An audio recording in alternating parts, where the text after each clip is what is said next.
Batman Arkham Asylum, we really wanted Batman to face the worst night of his life. The story is probably one of Batman's biggest challenges. While delivering the Joker back to Arkham, Batman finds himself in the middle of essentially a prison riot, which has been orchestrated by the Joker to specifically happen when Batman is returning him to the asylum. The whole thing is a massive setup, and it's Batman alone against an army of criminals, psychotics, and supervillains. Begging to be slaughtered! We wanted to create a game that was in a dark, gritty environment, and Arkham Asylum really lends itself to that. And Arkham Asylum as well is such a critical location in the history of the Batman universe. It's such a kind of central heartbeat where everything passes through. Gotham is a unique city, and it's populated by unique supervillains, and you just can't send these guys to a regular jail. You need something that's got a location that matches their twisted nature. So Arkham Asylum was created as this hospital for the criminally insane, and only the worst and the craziest of the criminals were sent there. We looked at who were the coolest villains that we really wanted to be in the game. Being at Arkham Asylum made it quite easy to put all of them in if we wanted. Then we looked at what would make the best gameplay, what would please the fans, started there, and then just went for it. Kind of like an ultimate Batman fighting scenario. So you're going to put him in a box, even if it's a relatively huge box, and fill it with threats he just can't escape from, his worst enemies of all time, the most violent, most unhinged, most nasty criminals he can fight.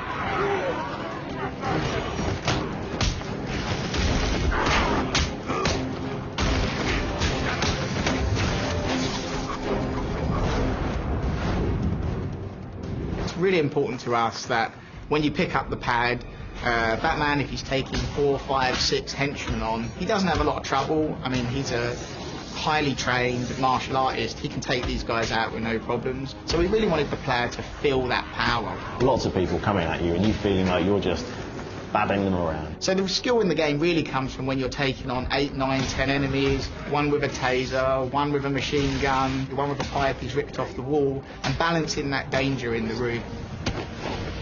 We looked at introducing what we call the invisible predator mechanic. Now this mechanic allows Batman to move around in the rafters of a building without the enemies even knowing he's there, and he can study where they're moving and choose when and how to take them down, and that whole kind of preparedness of Batman is a really important part of his character as well. We really want to achieve a feeling that you're creating fear in the enemies, that you're really having an emotional impact on them, that they're reacting to the fact that they can't see you and you're Batman and you really are picking them off and kind of playing with them. We really wanted gadgets that represented not only Batman's navigational skills, but also gadgets that allow Batman to interact in new ways with the enemies in combat and also in Predator as he's moving around.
No, Bane.